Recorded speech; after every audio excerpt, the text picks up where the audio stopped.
নমস্কাৰ বন্ধু বান্ধৱীসকল, এডুকেয়াৰ চেনেললৈ আপোনালোকক পুনৰ এবাৰ স্বাগতম জনাইছোঁ। আজি এটা আপডেট লৈ মই আপোনালোকৰ মাজলৈ আহিছোঁ। আপোনালোকে ইতিমধ্যে গম পাইছে যে অসমৰ মাননীয় শিক্ষামন্ত্ৰী তথা স্বাস্থ্যমন্ত্ৰী ডক্টৰ হিমন্ত বিশ্ব শৰ্মাই অসমৰ সকলো শিক্ষানুষ্ঠানৰে শিক্ষক আৰু কৰ্মচাৰীৰ কাৰণে বাধ্যতামূলকভাৱে কৰোনা টেষ্ট কৰিবলৈ নিৰ্দেশ দিছে। ইতিমধ্যে এই সম্পৰ্কে শিক্ষা বিভাগৰ পৰা নটিছো জাৰি হৈছে। এই নটিছখন চাগে আপোনালোক সকলোৱে পাইছে ইতিমধ্যে।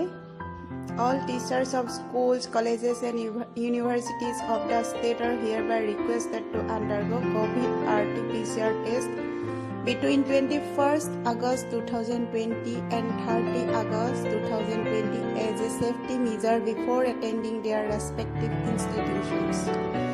Further, all teachers should attend their respective institutions with effect from 1st September 2020. A notice is Commissioner and Secretary to the Government of Assam Elementary, Secondary and Higher Education Department. গতিকে শিক্ষা বিভাগৰ লিখিত নিৰ্দেশনা পোৱাৰ পিছত আমি কোনেও নুই কৰিব নোৱাৰোঁ যে মই টেষ্ট নকৰাম।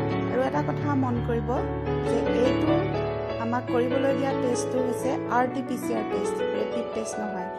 RT-PCR টেষ্টৰ ৰিজাল্ট আহিবলৈ কমেও 3 দিন সময় লাগে। গতিকে আমি 30 আগষ্টলৈ বাট নাচাই তাতকৈ আগতেই টেষ্ট কৰাব লাগিব, যাতে আমি সময়মতে ৰিপৰ্ট পাওঁ আৰু নিগেটিভ ৰিপৰ্ট আহিলে আমি নিজৰ নিজৰ শিক্ষানুষ্ঠানত 1 ছেপ্টেম্বৰৰ পৰা পুনৰ জইন কৰিব লাগিব। এতিয়া আহোঁ আচল কথাটোলৈ। আমাৰ যোৰহাট জিলাৰ প্ৰাথমিক শিক্ষক সন্মিলনীয়ে জিলাৰ অতিৰিক্ত উপায়ুক্ত নিপুল চন্দ্ৰ দাসৰ লগত আলোচনা মৰ্মে শিক্ষক শিক্ষয়িত্ৰী আৰু কৰ্মচাৰীৰ ক'ভিড টেষ্টৰ কাৰণে এক বিশেষ পদক্ষেপ গ্ৰহণ কৰিছে। ইতিমধ্যে স্বাস্থ্য বিভাগৰ পৰা এই নটিফিকেশ্যনখন জাৰি হৈছে 21 আগষ্টত। ইয়াৰ পৰিপ্ৰেক্ষিতত কি হ'ব, এই নটিছখনৰ মতে আমাৰ শিক্ষক শিক্ষয়িত্ৰী আৰু কৰ্মচাৰীসকলে নিজৰ নিজৰ এলেকাৰ যিকোনো PHC বা অন্য হেল্থ ইনষ্টিটিউশ্যনতে ক'ভিড টেষ্ট কৰাব পাৰিব। এতিয়া আমি নটিফিকেশ্যন চাওঁচোন আহক কি আছে।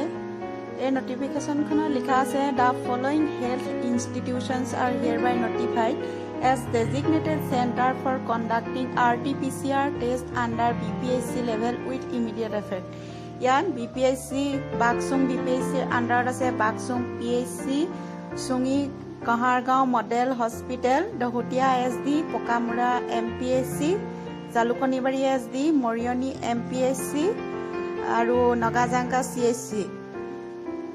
তাৰপিছত শোলমৰা BPSC আণ্ডাৰত শোলমৰা PHC, Tankeswar Sharma MPSC, Gorumara MPSC, নবৰাচুক MPSC, পুৰণিমাটি SHC, ঢেকৰগড়া MPSC, Debnath Sharma MPSC, Kalbari SD আৰু নকছাৰী BPSC আণ্ডাৰত হ'ব, নকছাৰী BPSCত হ'ব আৰু চেলেংহাট MPSCত হ'ব।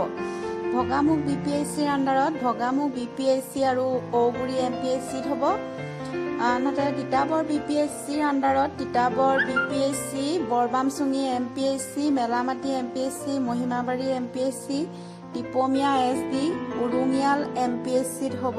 চিৰ আণ্ডাৰত ৰাইদাংজুৰি MPSCত হ'ব, Bekajan MPSC, Borhola CHC, Chamaguri MPSC এইকেইখনত হ'ব। আৰু কাকজান BPSCৰ আণ্ডাৰত হ'ব, কাকজান BPSCত হ'ব, পুলিনাহৰণি MPSCত হ'ব, চেনিজান MPSC, জাজিমুখ SD আৰু টিয়ক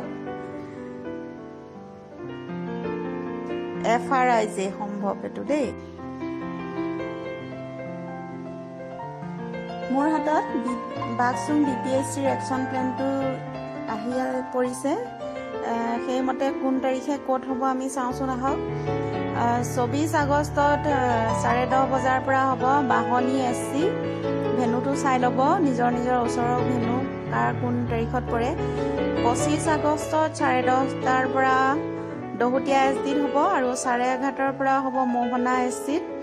26 তাৰিখে 10:30 পৰা হ'ব ঢলাজান SCত আৰু 11:30 হ'ব 11:30 পৰা হ'ব টেকেলাগাঁও এচিড 27 তাৰিখে 10:30 বজাৰ পৰা জালুকনীবাৰী এছডিত হ'ব আৰু 11 বজাৰ পৰা কমাৰ হাতীচুঙি হ'ব গতিকে নিজৰ নিকটৱৰ্তী কোনখন পিএইচচি বা এছডিত আপোনাৰ যাবলৈ সুবিধা হয় চাই ল'ব তাৰিখ মতে 24 আগষ্টৰ পৰা আৰম্ভ হ'ব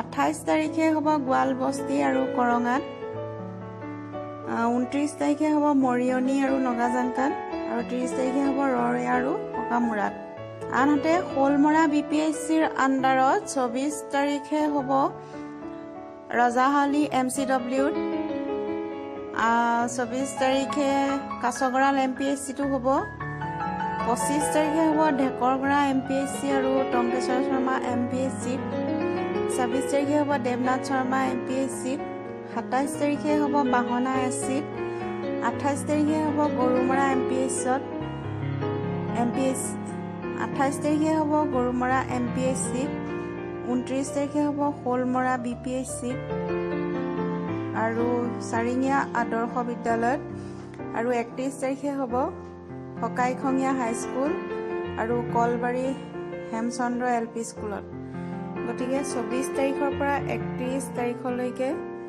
একশ্যন প্লেন বনোৱা হৈছে সেইমতে নিজৰ অঞ্চলৰ য'ত আপোনালোকৰ সুবিধা হয় তালৈ গৈ টেষ্ট কৰাই ল'ব আৰু এই টেষ্টটোৰ ৰিজাল্ট আহিবলৈ প্ৰায় 3 দিনমান সময় লাগে গতিকে কেইদিনমান আগতীয়াকৈ টেষ্ট কৰালে নিজৰ সুবিধা হ'ব